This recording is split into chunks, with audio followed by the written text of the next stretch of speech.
사도신경으로 신앙 고백하시겠습니다. 전능하사 천지를 만드신 하나님 아버지를 내가 믿사오며 그 외아들 우리 주 예수 그리스도를 믿사오니 이는 성령으로 잉태하사 공정녀 마리아에게 선하시고 본디오 빌라도에게 고난을 받으사 십자가에 못 박혀 죽으시고 장사한 지 사흘 만에 죽은 자 가운데서 다시 살아나시며 하늘에 오르사 전능하신 하나님 우편에 앉아 계시다가 저희로서 산자와 죽은 자를 심판하러 오시리라. 성령을 믿사오며 거룩한 공회와 성도가 서로 교통하는 것과 죄를 사하여 주시는 것과 몸이 다시 사는 것과 영원히 사는 것을 믿사옵나이다. 아멘. 찬송가 535장 부르십니다.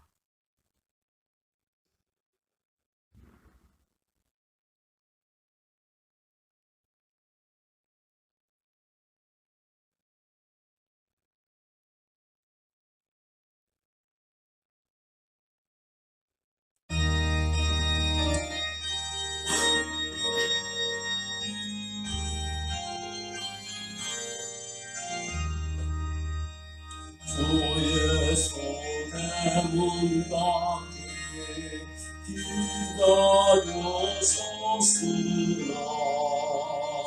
간난이 잠가주니 못 들어오시니 나 주를 믿노라고 그의 부르나 문 밖에 세워두니 창야의 수지라 문구 두리는 손은 못 박힌 손이요 또다시 열려가는 그이가 불렸네 이처럼 기다리신 참사랑이로다 문 곳에 다가오니 한없는 내 죄가 주 예수 간곡하게 권하는 말씀이 내 죄로 죽은 나를 또 박대할소나 나 죄를 회개하고 본분을 양리라 그셔서 좌정하사 떠나지 마소서.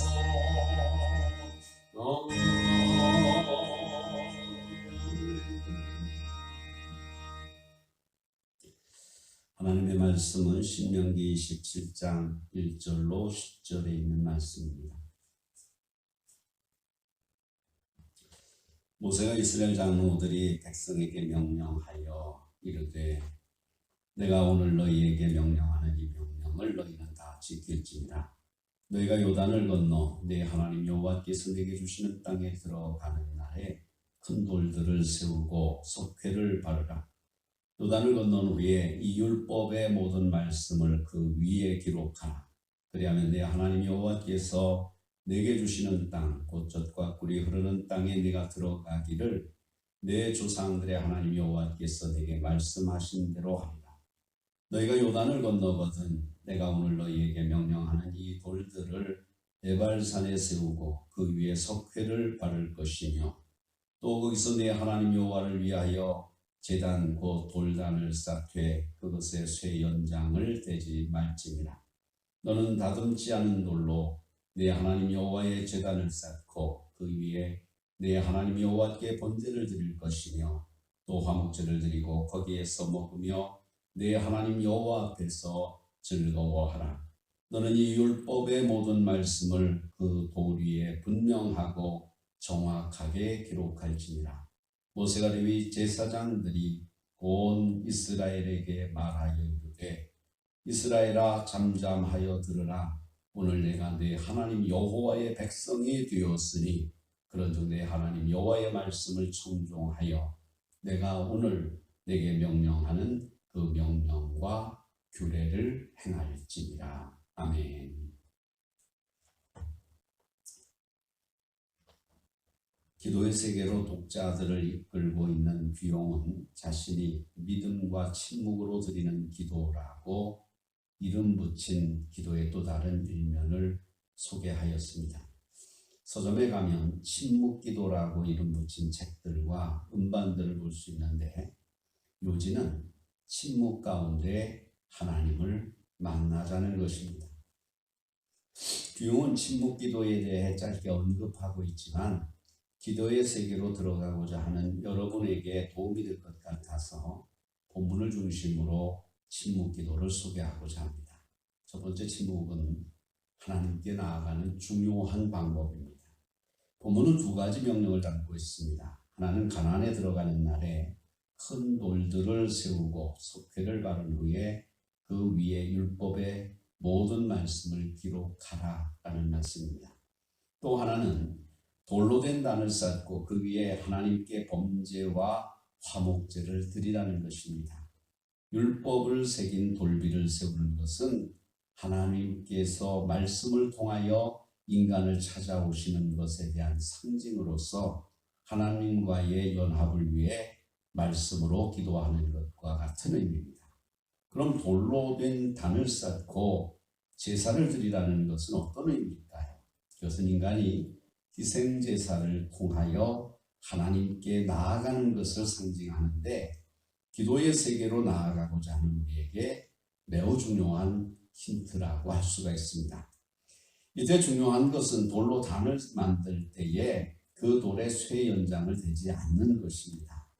출애굽기 20장 25절은 내가 내게 돌로 제단을 쌓거든 다듬은 돌로 쌓지 말라. 네가 정으로 그것을 쪼면 부정하게 함이니라 말씀하셨습니다. 여기서 정이라고 하는 단어는 황폐하게 하다, 파멸하다, 살해하다 라는 단어에서 유래되었는데 하나님께 바치는 제단을 이러한 파괴적인 도구로 만들면 안 된다라는 것입니다. 다듬지 않은 자연 속으로 단을 쌓으라는 말씀의 의미는 무엇일까요? 외적인 어떤 것에 마음을 빼앗기거나 신경을 쓰지 말고 오직 하나님께 집중하며 신령과 진정으로 온전히 하나님께만 예배 드려야 한다는 것을 의미합니다. 어떤 이들은 예배 때 너무 산만합니다. 찬송을 부르는 시간에도 기도하는 시간에도 말씀 듣는 시간에도 집중하지 않고 다른 무엇인가를 합니다. 주보를 읽기도 하고 옆 사람과 속삭이기도 하고 손을 만지작거리기도 하고 낙서하기도 합니다. 하나님께 집중하지 않아서 나타나는 행동인데 행동이 산만한 것이 문제가 아닙니다. 가만히 움직이지 않고 앉아 있는데 생각이 산만할 수도 있습니다. 가정과 사업과 관련해 해야 될 일을 생각한다든가 마음을 불편하게 하는 것들을 생각한다든가 중요하지 않은 여러 가지 잡다한 일들을 생각합니다. 심지어 속으로 노래를 부르는 사람도 있다고 합니다. 그것은 영과 진리로 예배하는 것이 아닙니다. 그런데 이런 산만함이 기도 시간에 있다고 생각을 해보십시오. 그런 기도로는 하나님의 임재를 경험할 수가 없습니다.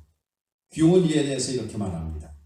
기도 제목에 구애받지 말고 하나님의 거룩하신 존전에 머무르십시오. 그저 하나님을 즐거워하기 바랍니다. 하나님의 임재가 방해받지 않도록 모든 활동을 그치십시오 라고 말합니다.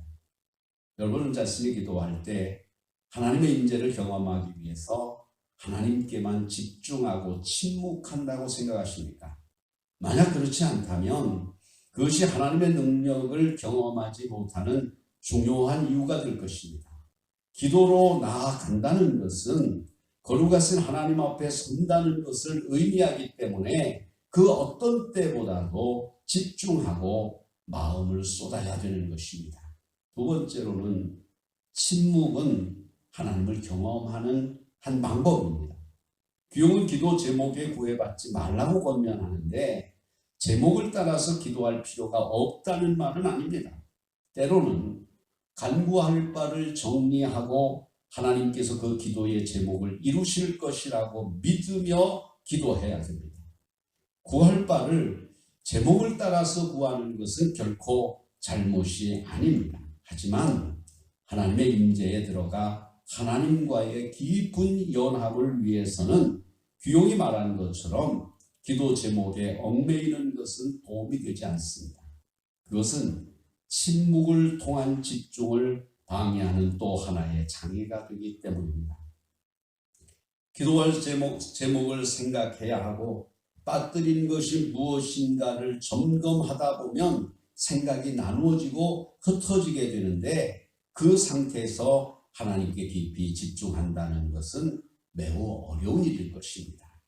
열왕기상 6장 7절은 솔로몬 성전을 건축할 때에 돌로 그 뜨는 곳에서 다듬고 가져다가 건축하였으므로 건축하는 동안에 성전 속에서는 방망이나 도끼나 모든 철연장 소리가 들리지 않았다고 말하고 있습니다. 이것은 하나님의 임재를 상징하는 곳이기에 거룩과 평화의 성격에 부합하는 노력이었습니다. 기도의 세계로 들어가 하나님의 임재를 경험하고자 하는 자 역시 기도 시간에 거룩과 평화를 이루기 위한 노력들이 필요합니다. 짠느 귀용은 이렇게 말합니다.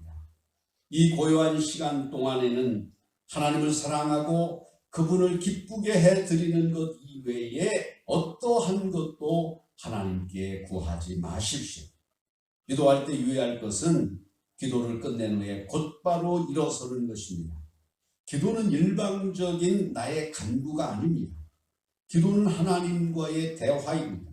때문에 기도하면서도 계속 하나님의 음성을 들으려고 귀를 기울여야 됩니다.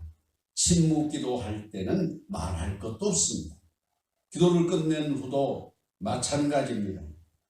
나는 기도를 제목을 마쳤지만 하나님께서 여러분들에게 말씀하실 시간은 끝난 것이 아님을 기억하시기 바랍니다.